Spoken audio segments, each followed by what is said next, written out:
let's start with seizures, because I'm not even sure I could explain to someone what a seizure is. Yeah. What's a seizure? So the way I explain it to my patients is, brain cells, they communicate with each other using electrical signals, electricity, right? And if you remember from biochemistry, it's the movement of ions across the cell membranes creates a voltage gradient, and then eventually get the action potential, which, ends up releasing neurotransmitters, right?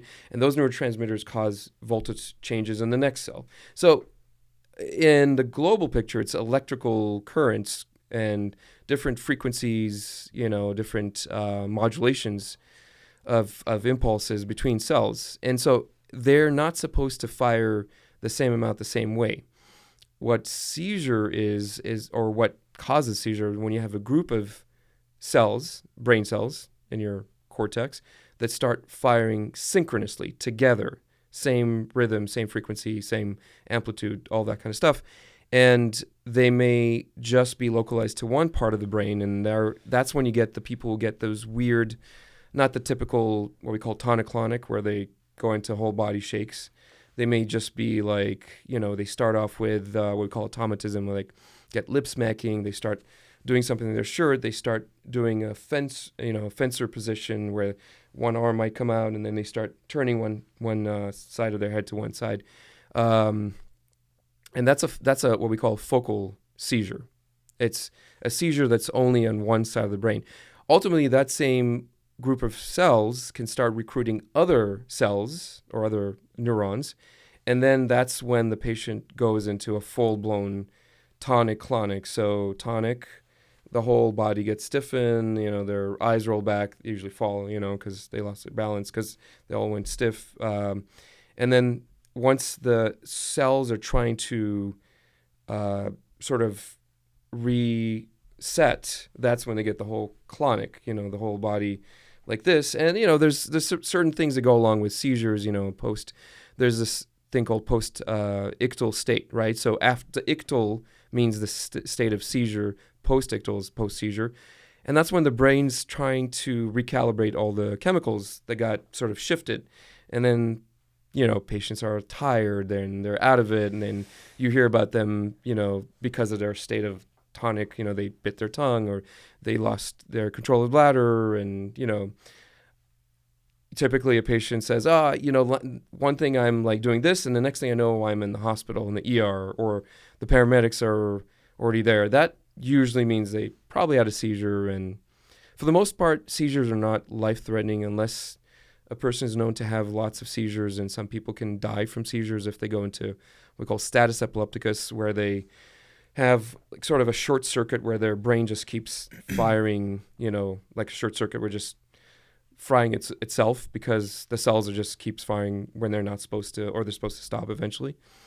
And some people can die of what we call SUDEP, which is usually seen in people who are prone to seizures, and then they stop taking their seizures cold turkey, and then they pass away in their sleep. And they don't know why exactly. It could be that they asphyxiate because of their seizures and they are in a bad position.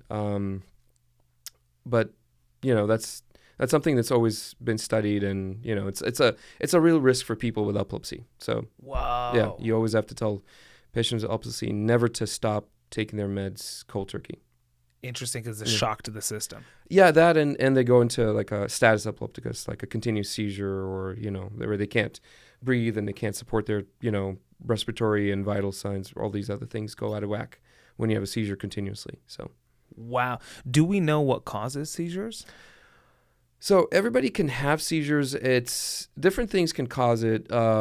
Some epilepsy disorders or some seizure disorders are genetic. And by genetic, you mean it just happens? Meaning there's a family history. So for one reason or another, the genes of the person predispose the cells to be more likely to fire abnormally than somebody else who doesn't have seizures, like me and you. But technically, anybody can have a seizure. You can cause a seizure to anybody if you give them the right meds or cause enough damage to their head in a certain way or apply enough shock to the brain. Kind of like you know what ECT, electroconvulsive theory is, electroconvulsion treatment, or ECT, is sort of like causing a state of seizures in a person who has major depression, which is more of a psychiatry realm. But it's interesting you mentioned the word depression, because when you said it's in someone's genes, like they're more prone to, would you say it's similar to like someone being more prone to depression because it's in their family history? Yeah, you Got could it. say that. Yeah. I mean, depression is a little bit on the more ambiguous side because it's kind of genes and environment, and there's a factor there's a role in each one of those factors to cause something. But ultimately, what I was trying to say with the genes for epilepsy is like normally you have a family history of somebody with primary generalized seizure disorder, a generalized epilepsy, which is the types of seizures where you don't have that auras or premonition that you're going to have a seizure. A person goes straight into like a full-on tonic-clonic type event. A lot of those seizure disorders are benign. There are some that are a little bit more serious and are lifelong, but the benign ones, there's certain type epilepsy types that are the kids grow out of basically after a certain age. So, which is good news because that means they don't have to be on lifelong seizure medications. Whoa. But also, there's a lot of factors. It depends on what their EEG electroencephalogram shows, if there's any lesions or focal abnormalities in their brain MRI that can eventually cause other type of seizures or focal seizures. So there's different things that we do to assess overall risk of having future seizures when we do this workup.